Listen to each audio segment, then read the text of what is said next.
All right. Thursday, April 27th. April is winding down to a close. It is 1 o'clock. I am joined by my friend Ed Williams, who is upstairs. And we are joined by Taylor Geiman, who is a member of the best basketball team in school history, hailing from Hanover, Pennsylvania. She played guard and forward. She is a 3-time All-ACC academic honor roll member. Smarty pants.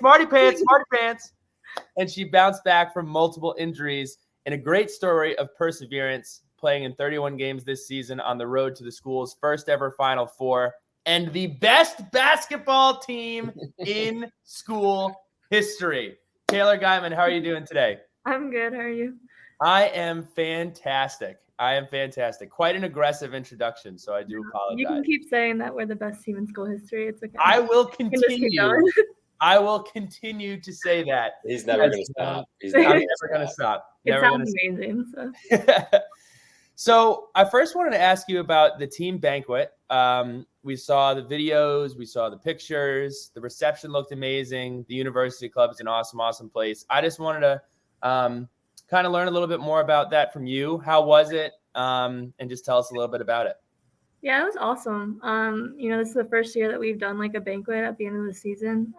So I think it was just really cool to be able to like reflect on everything and just see like all our biggest supporters. And it was a goodbye for T-Sol and KT because they left for, training camp. So it was a little emotional. But it was just awesome to just be able to catch up with everyone. And the video they posted on Twitter after, I think everyone got to see that. But, just to recap our whole season was just really cool to be able to do it all together. So it was a really nice event. Well, you said it was a little emotional, but per Liz Kitley's Instagram story yesterday, it was a lot more than a little emotional. Yeah, it was rough. You guys were able to put a bow on an awesome year. I wanted to ask really quick, there was an article that came out, I think it was like last week in your hometown newspaper up there in Pennsylvania, detailing kind of your injury struggles throughout your career. What were some of the top things you leaned on in Blacksburg, either basketball, not basketball, that helped guide you through those really tough times with your knee injuries? Yeah, I think I really had to like focus on who I was outside of basketball to get me through that. I kind of went through a little bit of an like identity crisis, honestly, because when you're hurt for that long, you can't play the sport that I've played like my whole life. I've always just been like Taylor Geiman, a basketball player. So, to figure out who I am outside of basketball, I think that was really tough. But I really leaned on my family like a ton. My mom came down after both surgeries and helped me, get through that part because I couldn't really move really well. So she came down and helped me a lot. And my dad visited, and just my family just being that strong, like emotional support for me there. That was really nice. And then my coaches and teammates were like always around, which was always nice. I never felt like I was in it alone. They like made sure to keep me involved in everything. And, Coach Brooks like made it a point to be sure that I was like involved on the sidelines, and he wanted me to, kind of be like the coach on the sidelines. So everyone around me just really kept me involved and just supported me in every aspect of it. So I think the people for sure. So I want to dig into that. And you said a line that I'll never forget that Mike Goforth told me when I medically disqualified my senior year was you kind of go through that identity crisis and you have viewed yourself I played football from second grade and you never know when exactly that's going to stop. And gladly for you, you were able to bounce back both times. But during the time you were in rehab, during the time you weren't able to practice, one, what did you learn about yourself? And two, what did you do to try to be, whether it was the best teammate, the best coach on the sideline? How did you try to affect your team when you weren't able to necessarily be on the court? Yeah, I definitely kind of looked into some hobbies, tried to figure out what I was interested in. I started reading a lot. That kind of got me through a lot just to take my mind off of, what was really going on. So I've been doing that a ton. And then really just like hanging out with my friends, just trying to, build that relationship outside of basketball. I think that was like really important throughout that whole process. Then on the court, I think I really just tried to contribute by being like the best teammate that I could be, the best cheerleader. And by my second one, I was a sophomore at that point, so I knew the system really well. So, you know, whenever like new people came in or freshmen, if they ever like needed any help or had a question about anything, like I made sure that I was always available and would just help them through anything. So I think just being there for like whatever anyone needed, and then just supporting everyone and just being a huge cheerleader on the bench. That's kind of what I was focused on when I was coming back. So I've mentioned this a couple of times in basketball interviews with the women's team specifically. I think you all have such a different dynamic than any other sport. I was joking about it. Like, you all are marching towards the Final Four, and all of your Instagram stories are, okay, we got a big game against Ohio State this afternoon. We got a big game against this. And all of you are spread out in the city of Seattle or anywhere in some coffee shop, enjoying a nice latte, reading a book. How cool was it as you were essentially being able to play in these games, but also being able to check out the different cities that you all were going to? Yeah, I think we all have our own ways of, you know, getting ready for stuff, and it's not always like, if we focus sometimes too much on basketball, we get like too serious. So we all have our own little things that we like to do. But I think going to Seattle was amazing, honestly.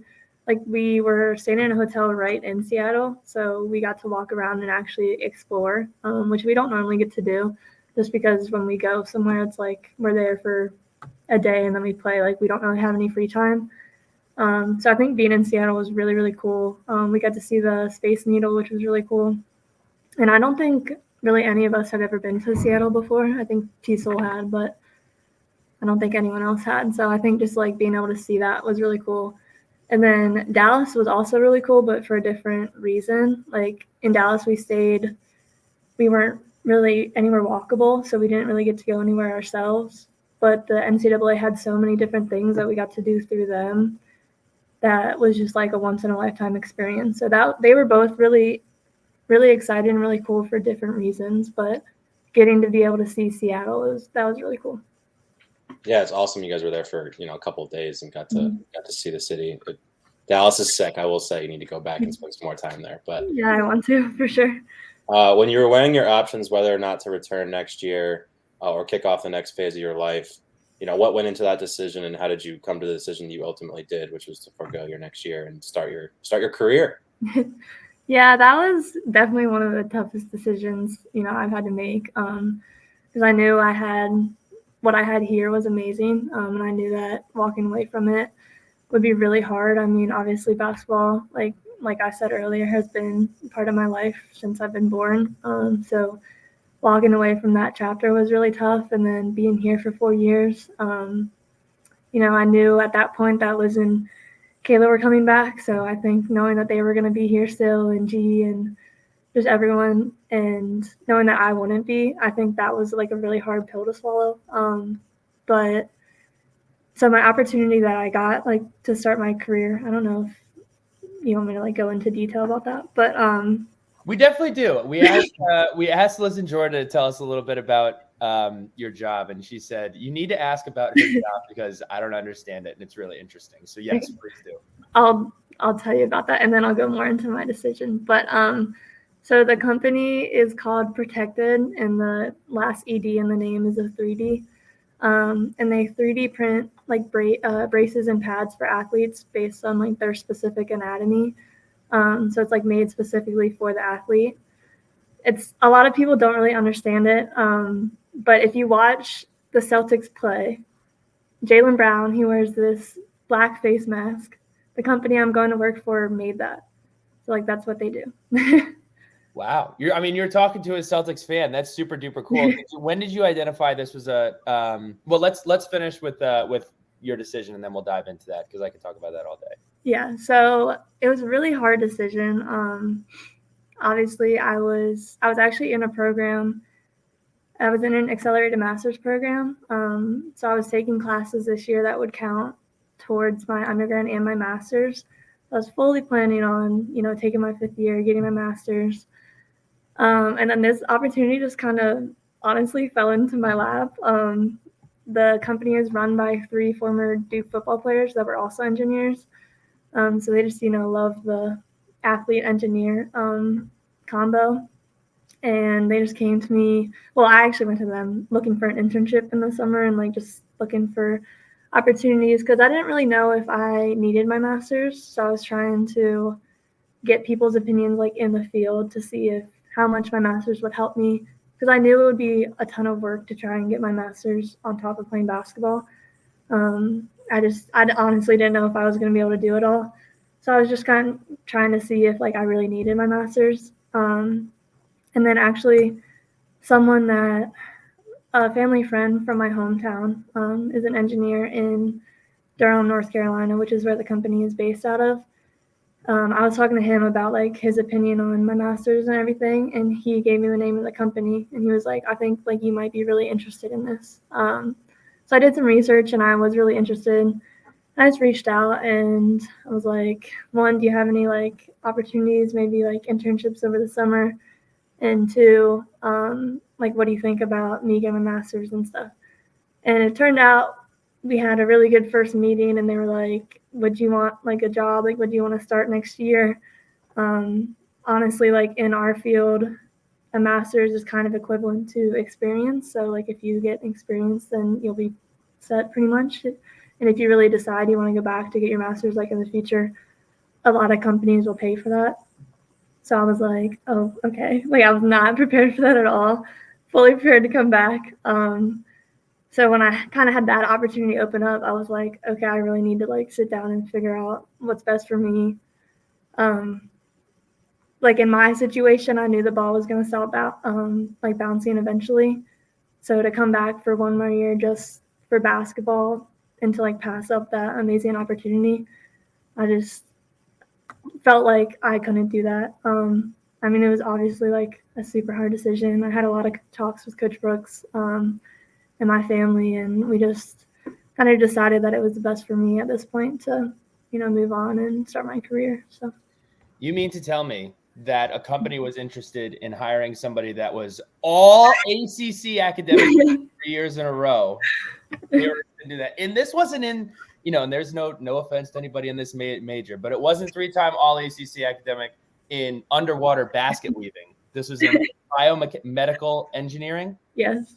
Wow. Yeah. Yeah. Yeah. Very, very impressive, and congratulations. I know that was really difficult, but obviously a really, really difficult opportunity to turn down. Yeah. Before we move into rapid fire, when you look back at your tech career as a whole, aside from the wins, aside from the record-breaking accomplishments, aside from all of that, like what stands out to you the most, and what are you going to miss the most about being at Virginia Tech and on this team? Definitely the people, the relationships I've built with all of my teammates, especially this year. I'm going to miss them all so much. Like even saying bye to T-Sol and KT, like all the tears were coming down our face, and that was all so genuine. Like the connections that we've built, they'll last a lifetime. And I think saying bye to like these people that are here, that's going to be by far the hardest thing. But just Virginia Tech as a whole, like it's an amazing school. Our fan base is amazing. I'm excited to come back and be a part of that fan base now. It's going to be super weird, but just all the people surrounded in Virginia Tech as a whole, I think that's going to be the part that is like really difficult to say goodbye to. So last question on the engineering part from me. So one, will you be in Durham, and what does your day-to-day look like? Like what will you be doing? Yeah, so I will be in Durham. I'm actually looking for places to live right now, which is super stressful. But so I'll be there, and then my day-to-day, so my job title is actually a design engineer. So without going into too much detail that a lot of people probably won't understand, I'll be kind of like designing the products that people use through a CAD software, which is like a computer-aided design. So you like draw stuff. I don't know. I'm trying to like. No, you know. You don't know. No, I do. I'm just trying to make it easy to understand because usually when I tell people, they just look at me and they're like, "What did you just say?" Yep. So I'll like work on designing new devices, and there's like workflows that, make it easy to reproduce these devices for like new athletes. Like if you make say the face mask that I just told you about, if they make that one time, they have to, design a workflow that will allow you to reproduce it to other athletes. So I'll like be working on that, and that involves some like coding aspects and like the CAD software that I was talking about. So Do you code also? I had to a little in my major, yeah. Wow. I'm not like crazy good at that, but I did have to take some of those classes. So I do appreciate the dumbed down version. I'm following along as best I can, but no, that's super duper cool. Moving on to rapid fire. These are a little bit more fun. They don't have to be rapid. Take as much time as you want. But the first one I ask everybody, if you could have dinner with 4 people, dead or alive, and you have to pick where you have to go eat, where are you going and who are you going with? Ooh. That's tough. It is. Okay. Let me think. Where am I going? First of all, probably like some really nice steakhouse. I don't know. We went somewhere before we went to Charlotte. That was really good. I don't know. Just one of those like really nice steakhouse. You know what I'm talking about? Mm-hmm. And then 4 people, you said? Yes. They might not match together, but so probably one Steph Curry, just because he's amazing. I know he's alive, but I would love to meet him. That'd be really cool. And then keeping it in the sports realm for now. This is hard. It is? Probably. I've always looked up to Diana Taurasi as a basketball player. She's always been one of my favorite. So I think just to be able to meet her, I think that would be really cool too. And then I need 2 more. I'm going to try to go away from sports, but this is going to be tough. I feel like Drake is just like an icon. So, being able to meet him would be cool. And then I'm going to go really sentimental here. This is probably going to make it like a sad mood, but my dad's dad, I never got to meet him. So my grandpa, that would be really cool to like, be able to meet him, but I don't want to make it all sad in here. So. No, and not sad at all. And I'm sure he would be pretty surprised to be sitting down with Drake and Steph Curry and everything. Yeah, that'd be cool. He probably wouldn't even know who they are. Probably not. What is your favorite off the court memory from your time at Tech? Ooh, definitely one of the places that we've traveled. We've traveled so many places with basketball. Like my freshman year, we went to Italy and Paris. Like that was a memory I'll always have. And then every year we go somewhere for the Thanksgiving. So like we went to the Bahamas this year.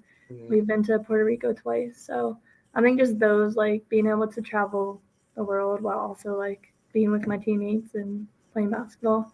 I think that those experiences were really cool. All right, so rumor has it you spend some time at Smith Mountain Lake. First of all, is this true?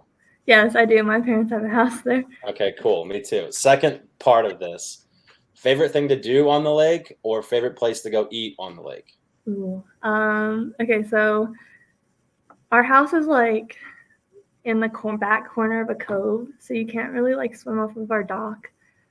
So we love to go take the boat out and like anchor in a little cove and just float around and just hang out like all day there. So that's definitely my favorite thing to do is just like float around and just chill out on the water. And then my favorite place to eat is a Mexican restaurant, but I cannot remember the name of it for the life. Is it Los Amigos?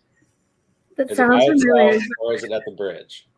It's at the bridge, I think. Oh, okay. I forget what that one's called, but I know what you're talking about. I don't know. I just get on the boat and then my dad like drives us where we're going. So I don't know. And then all of a sudden you have a margarita in front of you. That's perfect. Exactly. Yeah. Perfect. Can I ask a dumb, I don't have a lake house question? Like, so anytime I go to anyone's lake house and they take the boat out, the whole time I'm like, there's no way that I would be able to figure out how to get back home. Can you like Apple Maps your way back? Yeah. When we first got our house, we used like maps the whole time. It'll show you like where you're on the lake and you can just go. But you can. My dad like fully knows everywhere on the lake where he's going. Like I don't understand. I'm not good at directions like on land, so I don't understand how he could be good like on the water. It all looks the same to me. But There You are just a gotta have a few. couple landmarks. You just Yeah, need like there's one a or few two landmarks and you figure we it out. look at. Yeah. Favorite place to eat in Blacksburg?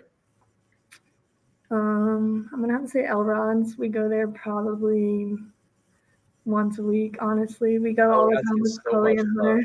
Hunter. Elrod's gets so much love from every Yeah. athlete at Virginia Tech. Yeah, we go all the time. Biggest challenge that you all overcame this year? That's tough.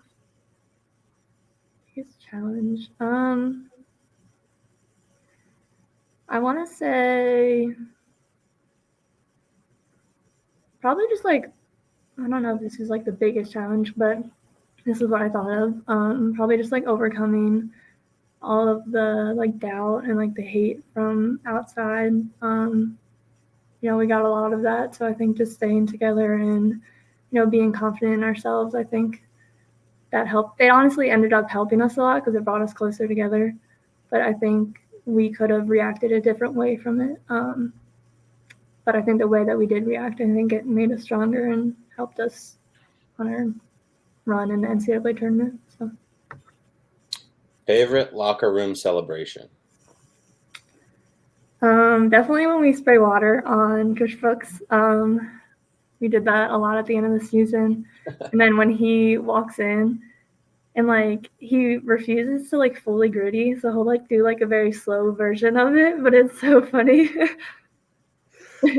Was there one game that stood out that was your favorite? I mean, we know the content that comes out every time, but was there one where it was like that was by far the favorite? I think for me, probably our second round game at Castle. I think that was just insane. Like the crowd, it was sold out, so the environment was like amazing, and to have that environment on the home court, I think that's just like so cool.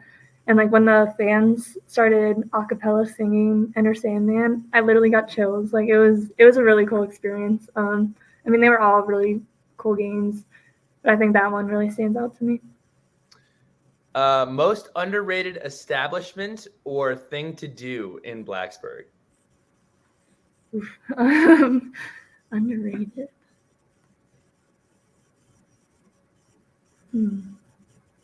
So I actually haven't done this a lot, but we just went when it was really, really nice out. We went and like hung out on the drill field and just like played volleyball. And I just got a puppy, so we took him.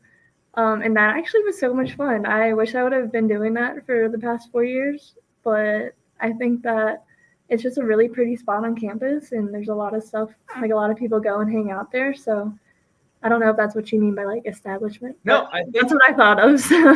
So, and being an athlete, like you're so tired all the time, and being on campus is just not like you kind of take for granted walking across the drill field. It's like I have to walk across the drill field to get to class, or I have to do this.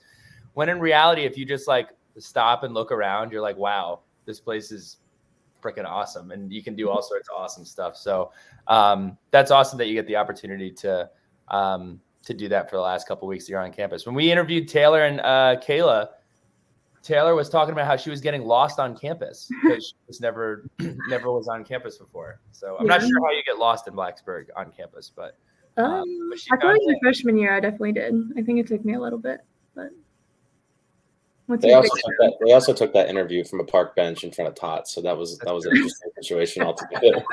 That's funny. What's on the pregame playlist? Ooh, honestly, I'm not a huge music listener. My boyfriend always gets mad at me because he's like loves music and just listens to it all the time. So he actually made a playlist for me for pregame. No idea. I just listen to it. Or Georgia gets on aux and she'll like play music. Wait. So I'm not big. I don't know. Everyone. Your pregame playlist, you don't even want to listen to it, but because of chivalry, you just press play and you just listen to it. No. I do want to listen to it, and it's good. I like it. I know all the songs on it. I just don't have the time. Like, I don't care enough to like take the time to make myself a playlist. So I usually just hit shuffle on my songs. So are you a Swifty? Because I know we have a good amount of Swifties on the team. Actually, like I like her music, but I would not. She's good. Right. I'm not like a diehard. Like I don't know if I fall into that category. You know, I do like her music though. Do you have any weird? They don't have to be weird, but do you have any like pregame routines or like things that you have to do before a game? I usually take a pregame nap, but I have to keep it. Nap. Everybody reads and you all are winning 30, 32, 33 games this year and whooping up on everybody. You're beating up on teams, winning the ACC, and the secret sauce is napping and reading books and getting lattes before games. That's what you guys were doing all year. Pretty much. People will laugh at Liz, Kayla, and I because we'll like be sitting in the locker room reading a book. Not like right before in the locker room, like in our practice locker room. That's when we have like 2 hours before the game, so we just kind of 2 hours before we have to start getting ready for the game. That's fun. But like I'll only nap for like, this is gonna sound so random, but I'll put a timer for like 17 minutes because if I sleep too long, then I'll wake up and be super groggy and like not good. But if I take a really quick nap, then it's not. Hey, Coach G. Yeah, I'm doing a podcast. You can say hi. You want to say hi? Who is it? Sons of Saturday. Huh? Sons of Saturday podcast. Oh, no. No, you're fine. That was Coach G, our strength coach. I'm in the classroom right now where we watch film. So, but yeah, I just take a little quick nap just to kind of reset, but not a long one. Catnaps and bookworms, the secret sauce to Virginia. Sounds about right. Well, what is the book recommendation then? It's gonna sound so basic because she's like famous on TikTok now because everyone's reading her books, but I was on a big Colleen Hoover trend. I like made it a goal of mine to read all of her books, which was a lot, but I did it actually. So I would recommend her. She's really good. What does she write about? Like fiction, like romance novels. Romance. I don't know if you guys reading. Ed and I'll head down to the lake and we'll read some fiction romance. Yeah, I don't know if it's really your guys' taste, but you know, I like them. So Well, that's all that matters. So, all right. So now we'll go into letters from the lunch pail. These came in from Twitter. So the first one is from Paul Patera. Paul asked, what was the best part of the NCAA tournament experience for you? And how hard was the journey back from injury? And did that adversity make a team success this year much sweeter? Okay, I'll do the first one first. I think the whole tournament as a whole, like it was amazing. Each weekend was a very different vibe. So being here for our first 2 games, that was just really cool. Like the environment, like I said earlier, that was like insane. But then to go to Seattle, to a city that we've never been before, that was really cool. But I have to say, like the Final Four, that was my favorite memory, obviously. It's very hard to get to the Final Four. So, you know, when you get there, you get a lot of stuff. I mean, the stuff that we got to see, the stuff that they gave us, like in our hotel, we had a team room that was like filled with games and stuff. Now you gotta tell us about the gifts and everything else. We've seen the hat. I'm pretty sure both of them are glued to Demo's head and Taylor's head. Yes. I saw the jacket. What all did you get? What was the entire gift box set? I'm assuming that you guys won't get me in trouble for answering this. I don't think it's a secret. But so when we were there, there was a gift suite that we got to go in and we got to like see, and there was these tables of like different like kitchen stuff, like speakers, like pretty much, I don't know, anything that they give you like 10 points in each with a point, and then you pick. Yeah. You do the same thing for a bowl game. So what did Taylor pick? This is gonna sound super weird because it's like, why would you pick that when you had a lot of different options? But I just got a really big like cooler that you put like drinks in. Honestly, there's a ton of kitchen stuff there, and I like realized how honestly blessed I am, I guess, because I actually had a lot of those things from other gifts that we've gotten, like ACC gifts and stuff. So I had like pretty much everything. Not as nice, but I didn't feel like I needed another one of those. And then I was like, a cooler, it was like one of the top option ones. It was like a really nice one. I was like, I'm never going to spend this much money on a cooler. Like, that's just something that you don't buy that's nice. And even my mom was like, we live at the lake and we take drinks out on the boat all the time. And like, they don't even have a nice cooler. So I was like, well, we can get it and we can bring it to the lake and we can use it there. So yeah, probably not the most exciting thing, but that's what I went with. And then we got, so because we were a Nike school, we got to go to a whole like Nike exhibit, I want to call it. It was really, really cool. We got there and there was like this whole truck like behind us filled with stuff. And we got to design our own tote bag, which was really nice. And then once we were done designing it, they filled it like with a ton of like different things. Like we got sweats, pair of basketball shoes, slides, some fragrance stuff, and like a Nike book.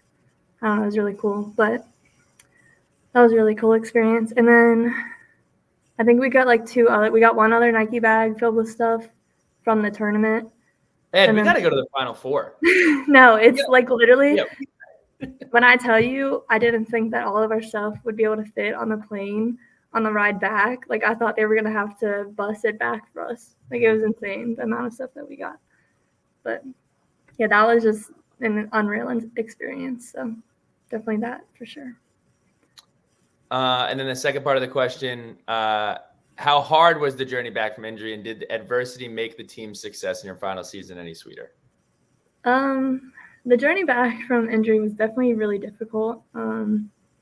You know, you don't really understand what someone has to go through after an ACL injury unless you've been through it. And I always say, like, I wouldn't wish that injury on my worst enemy. You know, it's just a really long recovery process. And to do it back to back, it was just really not easy. And I think a lot of people like understand that it's easy. I mean, not easy on the physical side, but I think when you throw in the mental side of it too, I think that's where people don't really fully understand it. But coming back from not playing for almost 2 full years, I mean, I played for a little bit in between the two, but it really like takes a toll on your confidence in the game because you just haven't been playing for that long. So I think honestly, getting through the mental side of it is so much harder than the physical side. And I think that's like what I struggled with the most. But I definitely, in all our success this season, like looking back on everything I've been through, I literally, after we were celebrating the ACC championship, like I was crying happy tears because I was like, everything I've been through, like this moment just makes it all worth it. So I think it definitely made all of our success a lot sweeter this year. This one's not a question because you already spoke about it at length, but Tom Kuhar and BT Hokie both asked about your engineering and what you're doing next. But BT Hokie's message ended with how personal discipline and determination were a factor, not just basketball in her choice of major profession. She is going to be a star there as well. So we're really, really excited for the next phase of your career. And obviously, congratulations on everything that you accomplished. Again, Ed and I have both said it, most fun that we've had watching a Virginia Tech team. And again, the best basketball team in school history. Taylor Geiman, we're really excited for the next phase of your life. And any Hokies out there that may know of any rentals or any places that Taylor Geiman maybe help her out with her moving situation, please do let her know. Taylor, thank you so much for your time. We really appreciate it. Thank you guys so much.